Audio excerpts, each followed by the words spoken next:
Hello everyone folks, and good morning. So, with a lot of chatter lately over, folks getting mad about hard locks and whatever else for Armored Core 6, I wanted to have a little talk here when it came to, to the kinds of stuff that we've seen in the past with the series. Now, I've seen a few different takes on, folks sharing their personal stories. I ended up sharing one that I particularly liked the other day.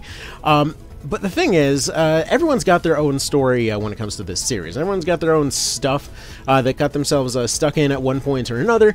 And realistically, any franchise that's been around for long enough will eventually have a generation loop of some sort.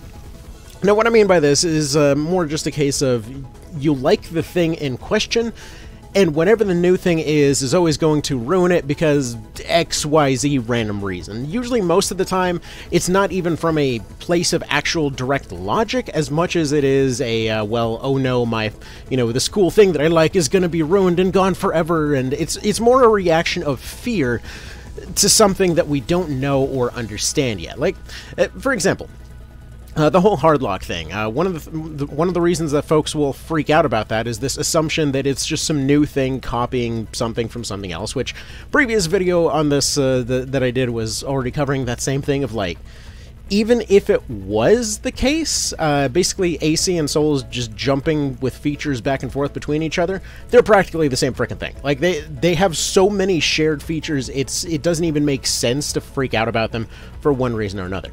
Anyway, that being said, though, we've had hard locks before. Like, AC4 had a lock-on mode. It's not exactly, the newest thing in the world, but here's the thing. There have been new features just from the very beginning. And whatever generations you started with, usually you'll always have that same gut reaction whenever you go and you experience some other entry into the series. It doesn't really necessarily matter which one it is. Everyone had that reaction at some point. Like, personally, I started off with AC1 back on the PS1 demo disc. I'm, back one of them, one of them old farts from back in the day. And my brother and I would just constantly do, versus matches and whatnot on this demo disc. For absolutely ages. We ended up renting AC1 off of, from frickin' like Blockbuster, if anyone remembers them. And yeah, it's like, it was just a sign of the times, from back then. We had this cool customization thing. It was just fun to play against each other. And that customization is really what the series was about, for one reason or another. But the thing was, that wasn't the full story either. Like, the thing was, for example, when AC2 came out, it felt super weird to us at the time. It was very similar. It had a lot of the same stuff, but it felt weird to have all of this new, fancy stuff. But at the same time, the PS2 was basically a system that could do no wrong, so anytime there was a sequel that came out on it, it was just immediately like, oh crap, this is going to be the best thing ever. We don't understand it, but we have faith that because it's on this system, it's going to be freaking awesome. So, like, no matter what came out on that thing, we always gave it a chance. But that's the thing. This wasn't always the case. So, like, for example, when we get into, let's say, AC3, which ended up being one of my favorite things of all time. I would say AC3 is probably my, depending on the day, my first or second favorite game of all time.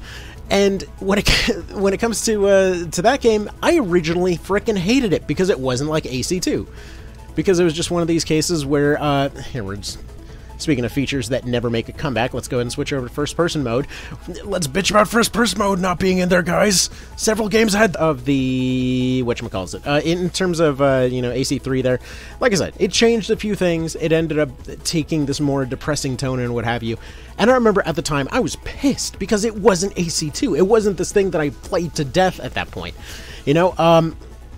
So, immediately had that gut reaction of like, oh shoot, my series that I love is dead. How dare they? These idiots don't know what they're doing. Anyway, long story short, end up going back to it over and over and over again. Becomes my absolute favorite frickin' thing.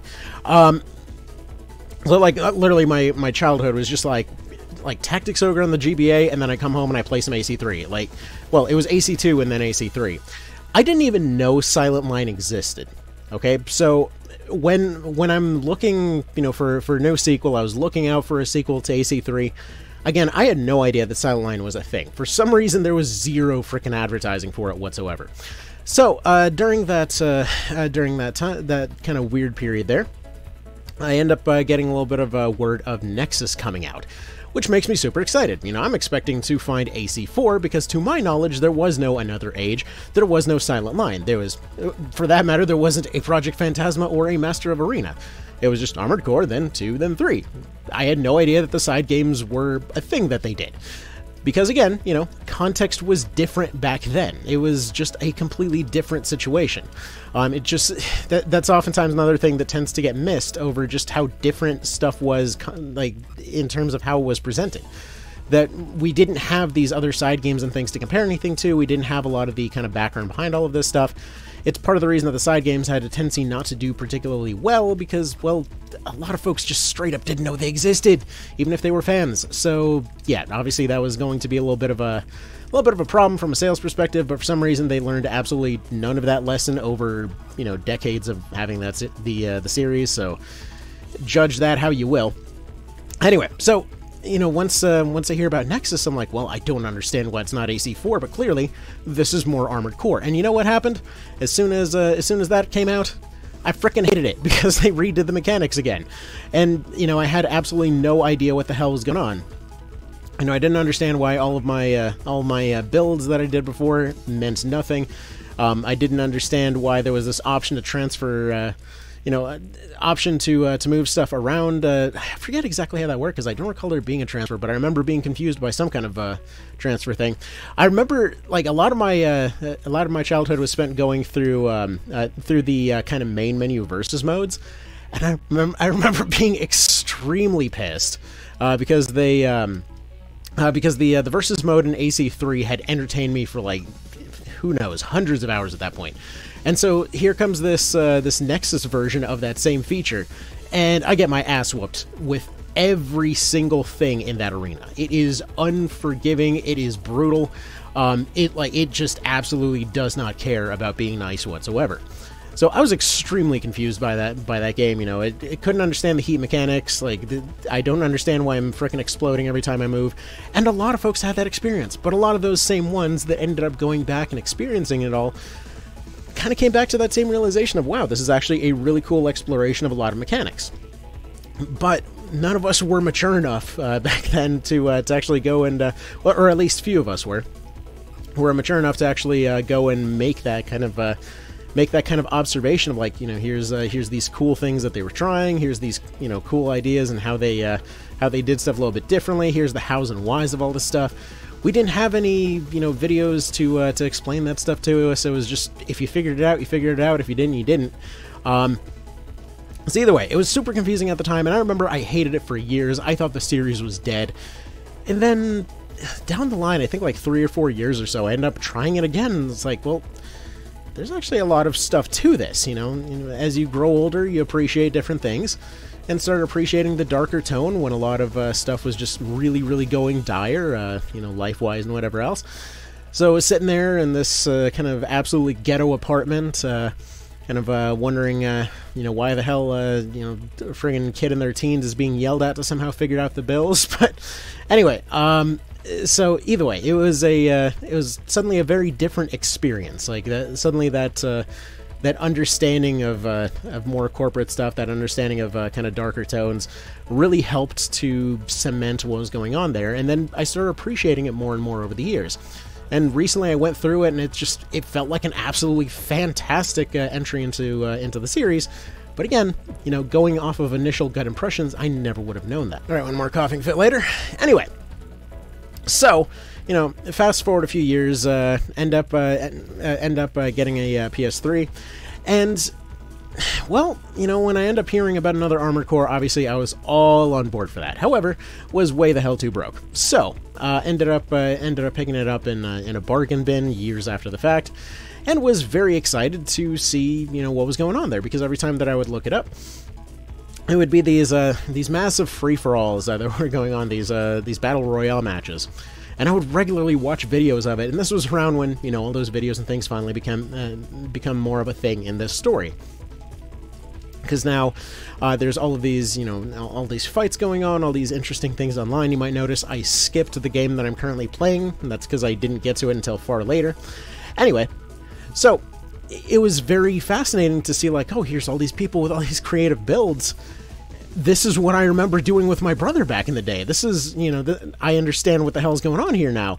So, all of a sudden, the idea of what actually was the series, ended up making more sense. I finally ended up understanding what we were doing here. So, with this new understanding comes a new appreciation of what I'm seeing there. But then I pick up AC4, super excited to try out all this stuff that I was excited to go back to, and it bounces off super hard. Like, I get through it, don't understand like a lick of the story. It makes absolutely zero sense to me, and to be fair, that's largely a translation thing, it turns out. But either way, completely confused, out of my mind over that whole thing. Have no idea what's going on there, and yeah, so when it ended up hearing about yet another sequel, I'm thinking, like, once again, this series has died. How dare they? My precious norms, all that kind of thing. The usual kinds of stuff that you would do when you don't have anything to ground the thing that you're talking about, right? So, anyway, years go by. I start appreciating the hard mode on that thing, but it just feels like a cash grab at that point. But again, to throw that into context for those that weren't there, it's really more a case of apparently, like, I guess Sony took over, or not Sony, but I guess Sega took over for a little while in terms of like publishing and things, and I guess something translation-wise just ends up going funky in that situation. Either way, it doesn't sound like it was intentional for it to be such a janky, weird, whatever the hell you'd call it. But it felt really, really weird, was the thing. So, naturally, I got nostalgic for the rest of the series. Because, again, the new thing has broken my precious norms. So, end up going back and retrying older games, and that was when I tried Last Raven for the first time. And I was pissed, because I tried the new game, and it was like, wow, it's a freaking distribution center is some bullshit. Here's my 100% save file that I just carried over from Nexus with all the parts, all the crazy overpowered, build that was just tearing ass through that entire game. And it does nothing and gets vaporized within seconds in the very first mission of the game. Wow, this is unfortunate. So, ended up hating it for years. And, similar story retold again. Where at the time, completely didn't understand what the hell this game was. Didn't understand why they did all of this stuff. Had the usual, immediate hot take of, oh, it must be for multiplayer balancing and stuff. And then it just, like, over time, again, the kind of appreciation sort of kicked in more and more. This is almost mech-based, mission-based survival horror kind of situation. Like, the whole idea is more for tension. Like, sure, there's technically, arguably, some multiplayer balancing type of stuff, but looking over this entire game in general, it just feels more like a lot of the rebalancing was done for the purpose of tension and kind of making you go into more interesting builds and what have you. Because realistically, while there was a multiplayer scene and some stuff was changed for it, there's some really glaringly obvious stuff that I'm pretty sure if it was entirely all multiplayer focused, we definitely see a lot more, a lot more stuff paid attention to, stuff like a, mini salvo, or a lot of the heat weapons and things like that, or the fact that the LX cannon still exists. There was just a lot of that stuff that seems like if there was a gigantic focus on keeping the multiplayer scene going, they probably would address some of the stuff that's, would get cheesed in previous generations and what have you. Either way, everyone's theories are going to be their own. But this all led to this new appreciation for this whole series, because suddenly, being mad at Last Raven made me appreciate what they were doing in whatever the hell it was, friggin' Nexus. All of a sudden, like, hey, look, here's this same stuff, but it was done cooler back here because it was the older one, and they did it right at this point.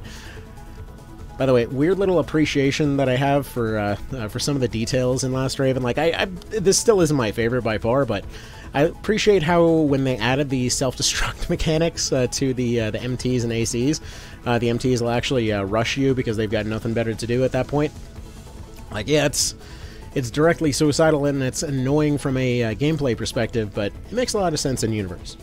Anyway, so a quick little appreciation that the barrel on this gun actually rotates. But again, back to it though. So every time you get mad at the new game, it makes the previous one seem better. It's just a weird Armored Core generation loop in effect. So naturally, when 4 Answer came around, it was probably the first time when I looked at him like, okay, I hated 4, I liked 3, I liked 2, but then I hated 3 before when I liked 2, and you get the idea. So I'm trying 4 Answer, and it's like, hold on, wait a sec, the series is back. Because as soon as I started playing it, I'm like, okay, I see escorts coming back. I loved those from 3. I'm seeing fun builds right from the get-go, and I'm seeing a lot of buddy characters just like 3. I'm seeing a whole lot of just like fun set pieces and things like that. And again, it just gets me super excited to try 4 Answer, and end up kind of getting into that same camp as everybody else of really getting excited about it for the single player. And then getting really pissed off once we found out that there was a rifle meta in multiplayer. It's funny because one of my longest term friends and I met discussing how bullshit some of the assault rifle setups were. Like this was over a decade ago at this point. God, it's ancient history. But yeah, no, it's just crazy to me to think how long ago that was, and it's still the same thing going on with the same series all this time later. But anyways, yeah, there was this whole discussion over, how all the balancing was better back in the day, and, the new rifle thing is such bullshit, and then, of course, nowadays, folks have still kept that multiplayer scene alive, have figured out all of these cool new ways to counter all of this stuff, that, the counterplays and the weird dodges and things like that are something that's finally, understood at a level where all of that stuff becomes a bit more fluid, so to speak. But it's just, again, it's just fascinating to think back on. But yeah, it was the same thing where I really appreciated that single player experience. I, did the whole S rank hard mode thing, went through all of that, Arteria Carpals. Confirmed bullshit. If you're looking to go relive that experience back in the day, you can go visit your local dentist's office. But either way, really solid experience. Really loved the set pieces. Really loved, all of that kind of stuff. But then the multiplayer is where stuff got weird. Where yeah, it felt like there was this unstoppable meta that nobody could do anything about because rifles and or invisible bladers were, what felt like pretty busted in that one. But either way, well, I say felt like, I mean, hell, some regulations you literally would just turn entirely invisible and whatnot. But, games are going to be games. As shocking as it is, people are not perfect. And they might make mistakes sometimes, especially for complicated games. But it's okay. Random Joe internet commenter totally could go and make a better game in their free time. This is totally fine. Anyway, getting back to it though. So then AC5 rolls around, and ended up being really excited about that one, and once again got so pissed at AC5 over how much stuff they changed. I ended up completing the story within a day. Just within a day of release, and returned it because I frickin' hated it that much. It was actually, I have to say that particular situation was a very bad week for me personally, because it was a case where I was very excited for two things. There was there was AC5 coming out, and then at the same time we had Saints Row 3 coming out. So I was thinking 3 there. And the thing was, I loved AC2, I loved Saints Row 2, I loved, Armored Core, and so AC5 rolls around, it's like, this is gonna be the greatest frickin' week ever. AC5 bounces off immediately, Saints Row 3 took a very different approach from 2, and let's just say that it was just a week of a lot of returns. Those are probably the only 2 times that I've ever actually returned games just in general. But yeah, it just bounced off real hard. And ultimately, it turned out years later that I actually really appreciated both. Because AC5 had a lot of really cool world-building moments and whatever else that, well, frankly, stupid teenage brain me was just too stupid to understand at the time. Which I say teenage, I think I was like in my 20s at that point. Whatever, early 20s. young adult dumbass. We're just going to go with that as a designation.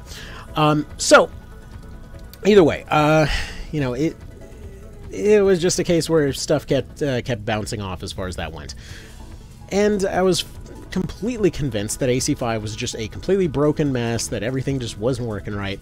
But it all just came from a place of misunderstanding, ultimately, because I did end up going back, ended up repurchasing AC5 again, which, I mean, thankfully, so many other folks had a similar result that I just kind of got it for way cheaper than I did the first time.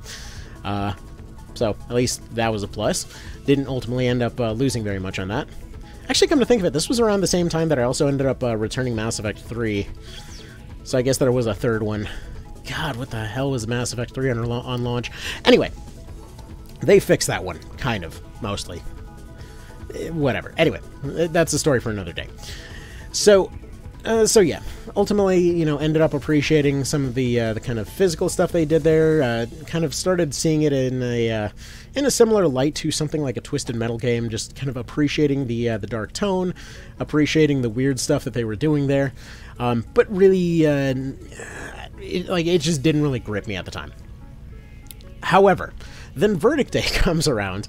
And I want to point out that as much as I played AC5's multiplayer, and it probably was the best part of that game, at least to my mind, I didn't appreciate why I liked it so much at the time. And I wish that I had stuck around at that point more, because I distinctly remember one time where I thought I had a guy dead to rights. There was this tank with all of these, gadgets built into it. I was like going, you know, kicking the guy, staggering him around, punching him and whatever else.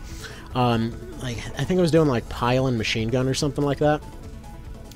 And they seemed to have an answer for everything that I was doing in real time. And while at the time it felt like, wow, this is just, you know, some overpowered item bullshit, it ultimately, thinking back on it, that guy was just playing extremely well in terms of, like, setting up turrets, in terms of setting up defenses, in terms of making sure that they actually were just barely getting away with enough to, you know, not be threatened by the kinds of weapons that I brought along. Like, they understood the system, and they played it against me, and I just didn't understand it at the time. But yeah, like, thinking back on it, if they brought back 5's multiplayer, that would be a very, very fascinating experience. Because it was just a really, really cool thing. So, anyway. That'll be about that, though, as far as those went. Later on, when Verdict Day came out, I remember the main thing that I was thinking at the time was like, well, maybe this time it'll be more of a standard Armored Core kind of thing. Maybe it'll go back to the stuff that I was used to. And sure enough, it did. You know, went and brought back the missions, brought back the searchable parts, which I'm really glad they're bringing back searchable parts for AC6. But yeah, that one ended up sticking a lot better. You know, just that familiarity of those findable parts again, the being able to kind of not have to worry about grinding out upgrades on weapons as much. I remembered that was actually something that really bugged me for 5, because I didn't understand the hows and whys of why all that was there. You would basically use multiplayer to kind of grind out weapon ranks and things to upgrade your stuff instead of just directly spending points on them. I forget exactly how it worked, but it was sort of meant to kind of keep you playing as far as multiplayer went.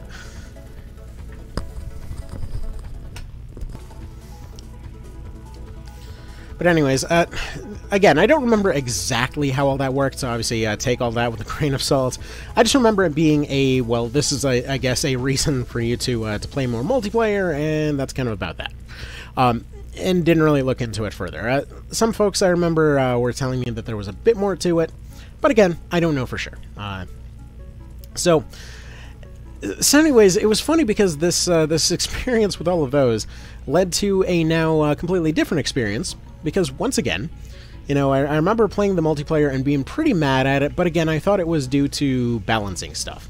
You know, I thought it was just due to the way that stuff had been put together, some kind of balancing, some kind of like, oh no, they redid the balancing in some non-fun way, because obviously that's where our monkey brains have a tendency to go for whatever frickin' reason of, you know, dev turned brain dead, or developer turned brain dead instead of I'm not understanding it. I don't know. We're a weird species. We just do this kind of stuff. Like, our immediate reaction is usually something really dumb. Anyway, So I kept thinking, something went screwy with the balance and what have you, and that was that. So it got me back into this nostalgia mode of going back to those previous games, and that's when I found out Silent Line existed, because this was around the time. Actually, this was a little bit later, I believe. I got the timing off a little bit. In the process of all this, I found out that the PSP games that existed. This was actually back around 4th gen, what have you, and that was like rediscovering stuff like a Silent Line, picking up Another Age, picking up Ninebreaker, picking up Formula Front, especially the international version. Like, it just completely changed my opinion of the whole series in terms of what an Armored Core game was, like what the actual premise of the game was. That it wasn't one mechanic, it wasn't any of that. It all was down to just the customization and the cool stuff you could do with it. Like the fact that oh shoot, there's a lot of helicopters getting through all of a sudden. But it wasn't one mechanic, it wasn't one feature. It was this idea that you're customizing things. You're seeing cool things that you can do with your customized machines. They're being put into these interesting situations and what have you. The point wasn't one particular idea. The point wasn't to stick to remaking the same game over and over. It was just, what is a fun thing that we can do with this, even if it'll return us absolutely no frickin' profit. Like, I remember when Formula Front came out, that came out like an absolute wet fart. I don't recall anyone owning it. I mean, I still have... Here, where do I have it? I still have a friggin' UMD of it over here. And yeah, this thing looks absolutely pristine next to all the other PSP UMDs that I have, because nobody played this. Like, nobody had this, it had this little floppity disk thing. And I don't know, it just somehow became all the more special to me over the years for it. But just... Again, it was all about the customization. It was never about one core set of features. Like AC4, everything was way faster. AC5, everything was more grounded, and you had that kind of Spider-Man boost. You had those cases in AC5 where people assumed that you just had no mobility, that it was the slow one. And when you got into those harder fights, honestly, it was some of the fastest combat throughout the entire frickin' series. There was, like, the multiplayer in it was insane in terms of the skill ceiling. But that's always the thing. There's always those people willing to, oh, dear lord, the emulation is having a stroke. There's always those people that are willing to, or not even willing, just extremely eager, to hop into any discussion over, oh, this change gets rid of my skill ceiling. And I guarantee you that's not the case. Like, every time there's one of those assumptions, it is wrong. Frankly, like, right off the gate. Like, when you're looking at a case where stuff has been... Oh, actually, I've seen this with a lot of remakes, especially recently. This idea of, like, well, there's technically less slots, so the skill ceiling has gone away. You know, aka the old, oh no, my precious norms crap. And more things... Or, sorry, fewer things doing more stuff does not affect a skill ceiling. It is just a complete lateral change. It's there for the purpose of letting you do more stuff with less tinkering, so to speak, in most cases. Now, again, combining things like radiators... one of them was combining radiators and generators, which, A, they took out radiators for the last two generations, so first of all, that feature's back. Second of all, realistically, even when there were both those at the same time, the actual combinations of them really were not the thing that you were, like, sitting there racking your brain on, you know? They were a thing, they were not the thing. Like, most of the time it was like, well, what can I make that's good enough as a chassis, and then what kind of weapons can I do that'll run off this system, so to speak. The actual fun part was figuring out how you could fight using that thing, not how you could figure out its cooling. Like, the cooling was, again, a factor, it was not the factor. Well, he says I'm finished, but I never really seem to stop talking, so I'm not sure how that's accurate. Anyway, it's just from what I've seen, it looks like there's a lot more active combat looking stuff going on. It looks like there's quite a freaking high skill ceiling. The kinds of combinations that they've been talking about look incredible from a skill perspective. like parry shields for, I mean, for lack of a better term, it's more like a perfect timing dodge kind of situation.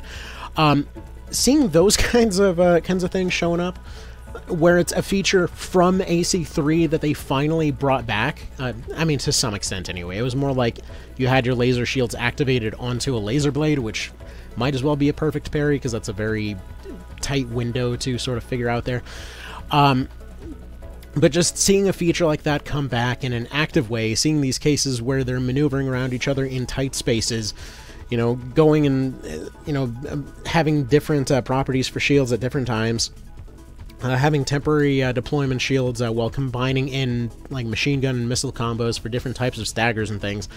It looks great. From a skill ceiling thing, it looks like it's potentially higher than it's ever been.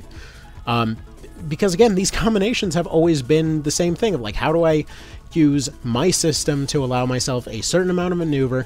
How do I essentially, you know, adjust all my parts to let me move the way that I want to apply these weapons in the way that I want to, you know, apply them in the right place at the right time in the right way, to overwhelm the other guy's systems. You know, staggering to some degree has been a mechanic since the very start.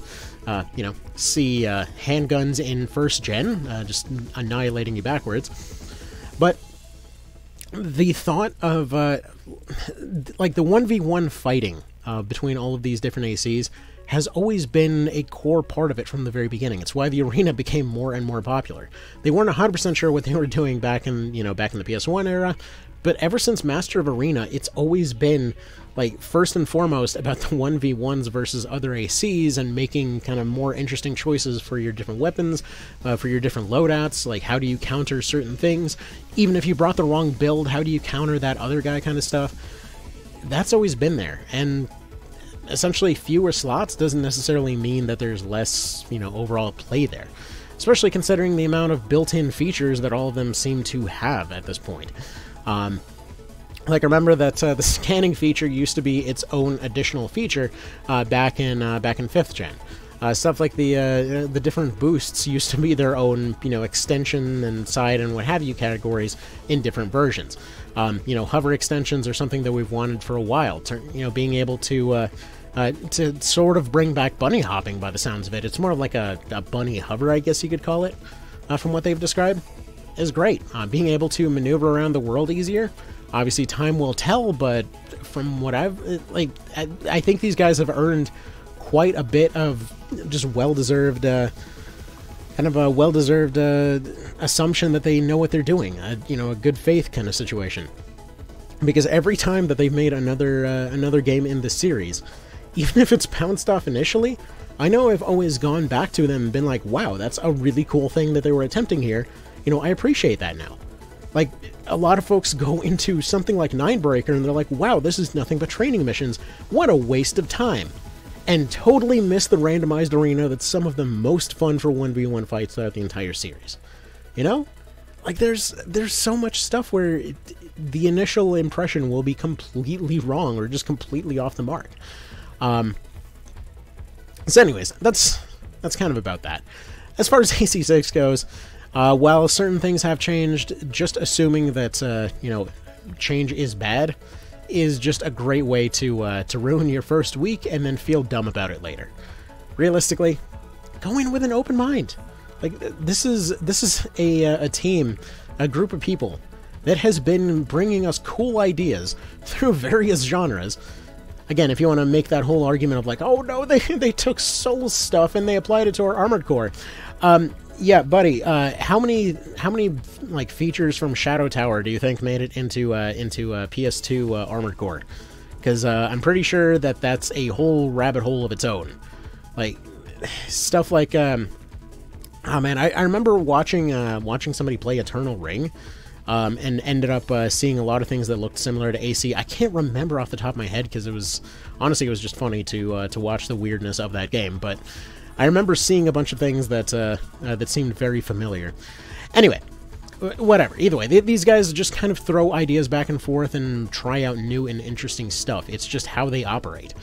It's not, it's a Souls thing, it's an Armored Core thing, it's a From thing. It's just From doing the From thing of like, hey, this idea was cool over here, let's riff on the, that idea a little bit more over here.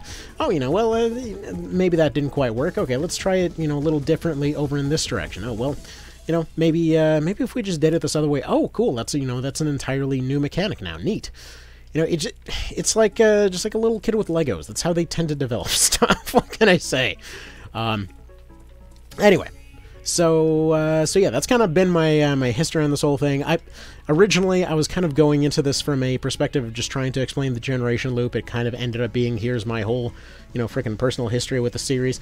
But either way, I hope this helps to clarify a few things. Maybe throw some stuff into perspective for folks that came in Gens 4 or 5. Where you haven't been through this experience before, where this might be all fresh to you in terms of like, oh, they're deleting my precious norms, oh no. Yeah, buddy, welcome to the club. There are no norms. I mean, I kind of came to a weird realization with this channel here, that over the years, it seems like every series that I like can't seem to stick to one particular set of norms, but always loves to reshuffle ideas. And honestly, that's not a bad thing. So, anyway, try to appreciate what you see. Try to keep an open mind, and yeah, I'll be there seeing you guys on release day. So I was editing and I noticed that I missed something incredibly obvious here, which was when it came to Verdict Day. In terms of features that I'd really love to see come back, and I really hope they did, was a freaking hardcore mode. Oh my god, it's cool. So here's the thing.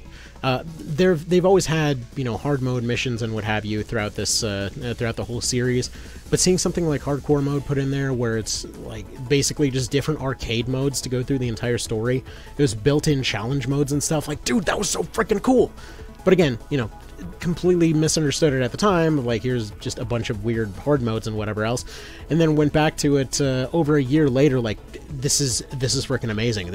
You have like one-shot kill modes. You have modes where your repairs or ammo or whatever else are crazy expensive, or where you just simply don't have the money to buy new gear, so you're just scavenging equipment off the floor the entire run, like and you basically have a set of lives to get through the whole thing. Like, I loved hardcore mode. I never once beat it, but man, I freaking loved that mess. It was just amazing. Anyway, I was just kind of noticing while editing that I completely forgot to throw that in there. But just on the note of just cool one-off features, like, you had hardcore mode there. It was basically a riff on hard mode from the way that FA did it, where it just added a bunch of cool ways for missions to play differently, like, your entry malfunctioning, or your backup not showing up, or your backup turning tail on you. Or you had cases like, again, the old Formula Front here, where it's literally just it's basically Carnage Heart for Armored Core. Like, it's so freaking cool. I love this game. But again, they're just always experimenting with these cool new ideas, with these, just cool ways that things can go, and just not really sticking themselves in one particular corner, and just calling that good enough. It's never just that one thing. It's never just they, tried one thing and stopped and just keep remaking the same thing over and over again. These guys don't make soulless games, is the thing. It's just not a thing they do. Every time they go into a project, there's a passionate reason for it. There's always a ton of heart in the stuff that they do. This is why, this is just one of those reasons that I've always ended up sticking around with these guys from start to finish. That it's just been, they just don't half-ass stuff, is the thing. They sometimes whole-ass in a completely bizarre direction, but they do not half-ass stuff. So anyway, that was about that. I just wanted to throw that extra 2 cents in there. So y'all have yourselves a good one, and yeah, see you in the next thing. Later.